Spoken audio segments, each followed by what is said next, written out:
Welcome back to the Sports Source. This segment brought to you by A.G. Hines Company. In 100 years of business, A.G. Hines Company has been through a lot. They've seen a lot, and they've gained a lot of experience.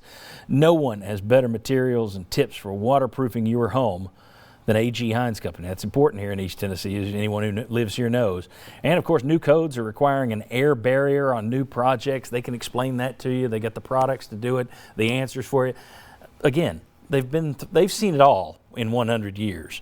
They are the folks to call when you're about to start your building project. A.G. Hines Company. All right, the money involved in all these shutdowns is colossal.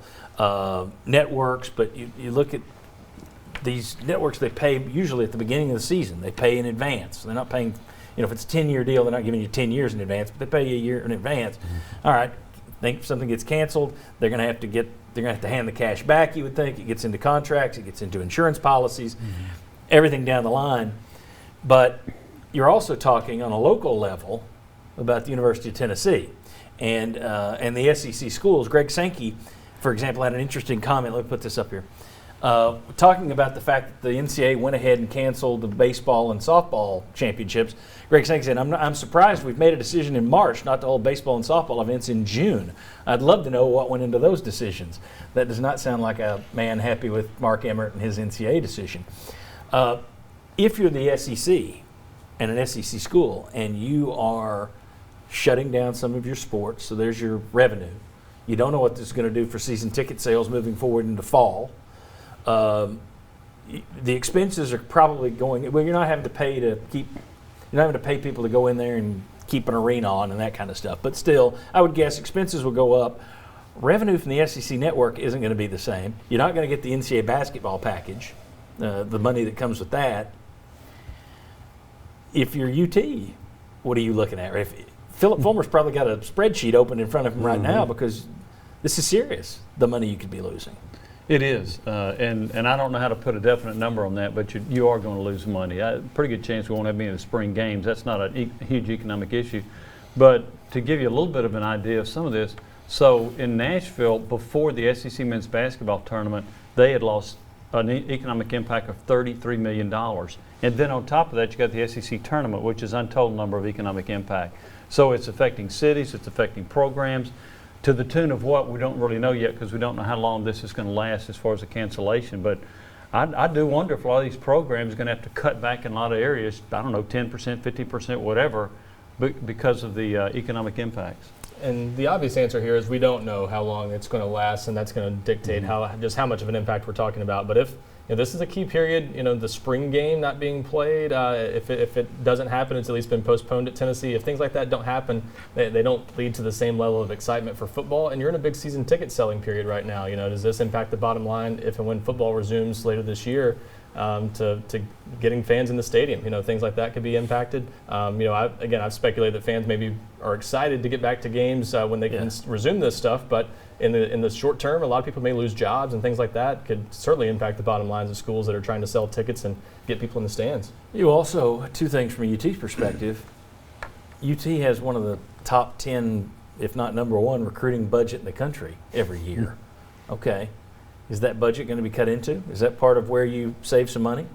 Also, one of the things that got out there early on when Philip Fulmer took over was there were some programs that were looking at it saying, well, we understand you're going to put most of the money toward football, but why is pretty much every last dime going to football? If you come back, where are the cuts made? And does that create disharmony on campus? Because everybody, regardless of their sport, feels that they deserve more money. Well, a lot of times you think one of the first things you can look at is travel budgets. That's what a lot of places do, right? That's where maybe Tennessee doesn't go to Stanford to play a basketball game or a West Coast swing. So you can do that. But, John, to me, the economic impact is, hey, at least it's this time of year where we got to do everything we can and the steps we can to make sure things get back to normal, and the economic impact stops sometime this summer. Well, there's another economic impact. What if your donors are giving you less because they're making less? Yep. Most of these guys and women, big business people. Yeah. Hey, we're having a down year because of this. Sorry, I was going to give you 1.5. I'm giving you 1. Well, there's some fans whose budget might be stretched to buy season tickets. They might say, well, my business is down a little bit. I'm not sure I can afford it this year. Into advertising.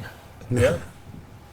Oh, yeah. Yeah. I mean, Sure. that could play into all those big signs at Neyland Stadium. Another thing that could be interesting moving forward is if this thing gets all under control, and eventually it will, you'll eventually get an end to the health part of it. The economic part of it is what I'm Yes. even more worried about. If we panic ourselves into buying everything off the stores, is there anything to come back to? But you look at it, if you get back to normal, how soon is it going to be before somebody schedules a trip to Seattle to play the University of Washington? Yeah. Are there certain areas, if we see that, Yeah. Cleveland is harder hit than other cities, are there going to be people that want to, I don't want to really go play Cleveland. I don't want to go play Cleveland State this year. Just, I would I think don't- that would be more of a fan impact than a program impact. But that's- Maybe fans go, no, I don't want to go to Cleveland, which they do that It's a lot awful. anyway. For some of those schools, it's probably a recruiting impact too. well, but if you're but if you're scheduling, if you're Yes. Philip Fulmer and University of Washington wants to play in Seattle, and you got a fan base that's saying, we don't want to go there. I don't know. Are there parents I of would recruits just- who don't want to go yeah. out there? I would players. argue if you were going to Seattle, you're going. I think the fans that are traveling like that are probably going to go. It would probably impact, okay, I'm not going to Kentucky this year maybe. Yeah. Because a lot more people will make that trip because it's an inexpensive trip for people live in Knoxville to go watch UT play up in Kentucky. So it might not impact your far away as much as it does close. If Okay. you see it, if that made any kind of sense whatsoever. No, I think it could. Chuck hit on it. I just took another bite of the scheduling. I think it can impact scheduling for one reason or another. Yeah. You don't go as far, or maybe you don't go to certain areas. I think that's could be a possibility somewhere. Well, if you're That was scheduling now, somewhere. like Rick Barnes said, some of his players were reluctant to play in the SEC tournament. There you go. So does your basketball team want to go to Seattle and play? Exactly. Well, do they want to go to Europe next year? Probably not. So And, and John, real quick, the Greg Sankey quote, upset about canceling the baseball and softball. How many SEC teams are going to have a chance to win a national championship? You might have had 5 SEC teams going to the College World Series out of 8. Right. You're going to have 1 or 2 playing for the softball title. I mean, you want your kids, your schools, and your teams to have those chances if you can just postpone it and make that decision on down the road. Yeah, and there you're talking about just one location in terms of Omaha too, plus campuses, as opposed to an NCAA tournament where you've already got, you have to have these arenas and these places to do it. It seems like baseball and softball you could have postponed rather than canceled, but Tap the brakes a little. maybe. All right, when we come back, we got a couple more segments to go. One is going to be a prescription of calm and explaining what we're going to do here in the weeks ahead. But next, you guys over the years have known that I don't like politicians getting involved in sports. Well, one moron did, and I'm going to call him out, and we'll see if these guys agree that he's a moron. Come on back on the Sports Source.